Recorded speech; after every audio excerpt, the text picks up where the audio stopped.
টিআন থাকলে নির্ধারিত সময়ের ভিতর রিটার্ন দাখিল করতে হয়। তবে কখন রিটার্ন দাখিল করতে হয়, রিটার্ন দাখিলের শেষ তারিখ কবে, এই বিষয়ে ধারণা থাকা উচিত।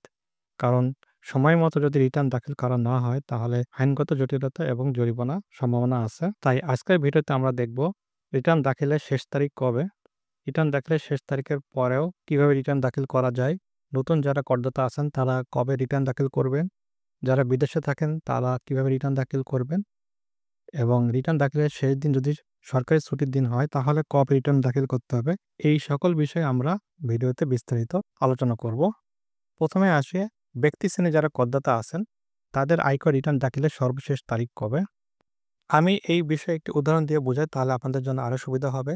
যেমন আমি ভিডিও করছি 2025 সালের জুলাই মাসে এবং 1 জুলাই থেকে আমাদের 2025-26 করবর্ষ শুরু হয়েছে। করবর্ষের শুরু থেকে রিটার্ন দাখিল করা যায় এবং আমি রিটার্ন দাখিল করব আমাদের করবর্ষের আগের যে আয়বর্ষ আছে সেই আয়বর্ষের 25 এবং 26 সালের করবর্ষের আমি 1 জুলাই থেকেই দাখিল করতে পারি। তবে আমি চাইলে কিন্তু সারা বছর ধরে আয়কর রিটার্ন দাখিল করতে পারব না। আমার আয়কর রিটার্ন দাখিল করার সর্বশেষ সময় হচ্ছে 30শে নভেম্বর, 2025 সালের 30শে নভেম্বর। তার মানে বোঝা গেল যারা ব্যক্তি শ্রেণী করদাতা আছেন বা সাধারণ করদাতা আছেন তাদেরকে অবশ্যই প্রত্যেক বছর 30শে নভেম্বরের ভিতরে আয়কর রিটার্ন দাখিল করতে হবে। আর কোম্পানির ক্ষেত্রে এই নিয়মটা ভিন্ন। এখানে কোম্পানির ক্ষেত্রে ২ টা বিষয় আছে। এক, যারা ব্যাংক, বীমা প্রতিষ্ঠান তাদের আয়বর্ষ ভিন্ন, তাই তাদের রিটার্ন দাখিলের সময়সীমা ভিন্ন। ব্যাংক, বীমা প্রতিষ্ঠান এবং আর্থিক প্রতিষ্ঠান বাদে অন্যান্য যত ধরনের কোম্পানি আছে তাদেরও সাধারণ করদাতাদের মতো প্রত্যেক বছর 30শে জুন তাদের আয়বর্ষ শেষ হয় এবং আয়বর্ষ শেষ হওয়ার পরে তারা তাদের করবর্ষের রিটার্ন দাখিল করতে পারেন। সেই হিসাবেও তাদের 2025 সালের 1 জুলাই থেকে রিটার্ন দাখিল করতে পারবেন এবং 1 জুলাই থেকে সপ্তম মাসের 15 দিন অর্থাৎ 2026 সালের জানুয়ারি মাসের 15 তারিখ পর্যন্ত কোম্পানিগুলো রিটার্ন দাখিল করতে পারবে।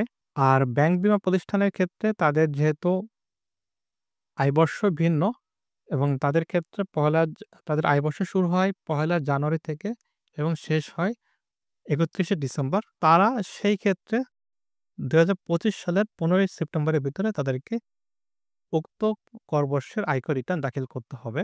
আর যারা নতুন করদাতা আছেন তাদের জন্য এই বিষয়ে একটু ফ্লেক্সিবল রাখা হয়েছে।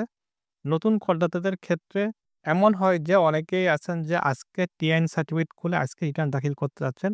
সেই ক্ষেত্রে তারা কিন্তু চাইলে পারেন। নতুন করদাতা যারা কখনোই রিটার্ন দাখিল করেন নাই তাদের জন্য 30শে নভেম্বরের যে বাধ্যবাধকতা আছে সেইটা কিন্তু নাই। তারা ওই করবর্ষের সর্বশেষ দিন অর্থাৎ আমি যদি বর্তমান সময়ের কথা চিন্তা করি আমাদের 2025-26 করবর্ষের সর্বশেষ দিন হচ্ছে 2026 সালের 30শে জুন। এই 30শে জুন পর্যন্ত নতুন করদাতারা তাদের প্রথম যে রিটার্নটা সেই রিটার্নটা দাখিল করতে পারবেন। অর্থাৎ নতুন করদাতারা ওই করবর্ষের সর্বশেষ দিন পর্যন্ত আয়কর রিটার্ন দাখিল করতে পারবেন। আর যারা বিদেশে অবস্থান করছেন, যেহেতু অনেকেই আছে যে তারা অনেকদিন ধরে বিদেশে আছেন বা ২-৩ বছর ধরে দেশের বাইরে আছেন, তারা যদি চান যে তাদের রিটার্ন দাখিল করবেন, তাদের পক্ষে তো আসলে বিদেশ থেকে রিটার্ন দাখিল করা সম্ভব না। তাই তাদের জন্য আইন হচ্ছে তারা দেশে প্রত্যাবর্তনে অর্থাৎ যেই দিন দেশে ফিরবেন, সেই দিন থেকে ৯০তম দিন পর্যন্ত সময়ের ভিতরে তারা তাদের আয়কর রিটার্ন দাখিল করতে পারবেন। এই ক্ষেত্রে একটা শর্ত আছে যে সবাই কিন্তু এই হিসাবের ভিতরে পড়বে না। ৩ টা শ্রেণীর লোক যারা বিদেশে অবস্থান করেন তারা দেশে আসার ৯০ দিনের ভিতরে রিটার্ন দাখিল করতে পারবেন। সেই ৩ টা শ্রেণী হচ্ছে ১, উচ্চশিক্ষার ছুটি নিয়ে বিদেশে অবস্থান করছেন বা যারা সরকারি চাকরির জন্য পেশনে বা লিয়েনে নিযুক্ত হয়ে বিদেশে অবস্থান করছেন বা যারা অর্থ উপার্জনের জন্য বৈধ ভিসা এবং ওয়ার্ক পারমিট নিয়ে বিদেশে অবস্থান করছেন অর্থাৎ প্রবাসী যারা আছেন তারা দেশে আসার ৯০ দিনের ভিতরে তাদের আয়কর রিটার্ন দাখিল করতে পারবেন। এরপরে আসি, যদি এমন হয় যে রিটার্ন দাখিলের যে শেষ দিন, শেষ দিন যদি সরকারি ছুটির দিন হয়, তাহলে কবে রিটার্ন দাখিল করতে হবে? এই ক্ষেত্রে নিয়ম হচ্ছে যদি রিটার্ন দাখিলের নির্দিষ্ট তারিখ অর্থাৎ শেষ দিন যদি সরকারি ছুটির দিন হয়, সেই ক্ষেত্রে তারা পরবর্তী কর্মদিবস অর্থাৎ যেদিন অফিস খুলবে তারপরে সেই দিনই তারা তাদের আয়কর রিটার্ন দাখিল করতে পারবেন। উদাহরণস্বরূপ বলি, যদি এমন হয় যে ৩০শে নভেম্বর শুক্রবার আর আমাদের দেশে সাধারণত শনিবারও ছুটি থাকে, সেই ক্ষেত্রে রবিবারে যেদিন ১ম কর্মদিবস শুরু হবে, সেই দিনই তারা আয়কর রিটার্ন দাখিল করতে পারবেন। আর যদি এমন হয় যে কোনো করদাতা ৩০শে নভেম্বরের ভিতরে রিটার্ন দাখিল করতে পারছেন না, সে যেকোনো কারণেই হোক না কেন, তাহলে কিন্তু তারা তাদের সময়টা বর্ধিত করতে পারবেন।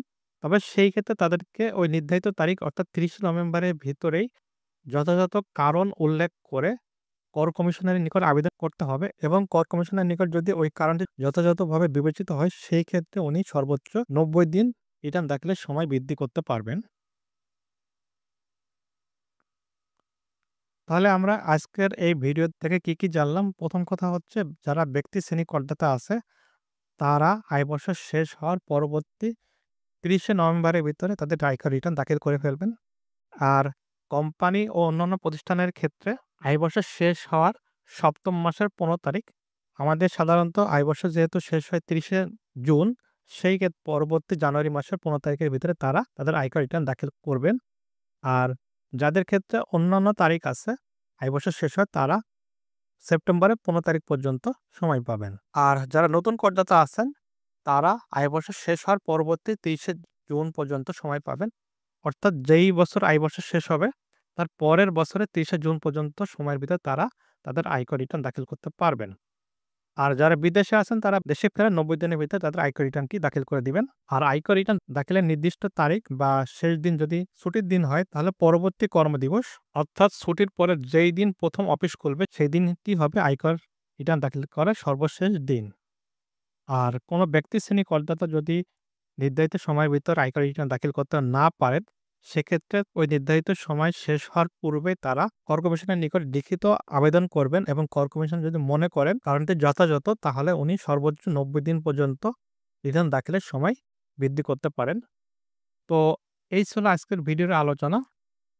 এই ভিডিও সম্পর্কে আপনার যদি কোনো মন্তব্য থাকে বা কোনো মতামত থাকে বা আরো কিছু জানার ইচ্ছা থাকে, আপনি আমাদেরকে কমেন্টে জানাতে পারেন। আর এছাড়াও আয়কর সম্পর্কিত আপনার অন্য কোনো প্রশ্ন থাকলেও আপনি আমাদেরকে কমেন্টে জানাতে পারেন। আমরা চেষ্টা করব আপনাদের প্রশ্নের বা আপনাদের পরামর্শ অনুযায়ী নতুন ভিডিও করতে। ভালো থাকবেন। দেখা হচ্ছে নতুন কোনো ভিডিওতে।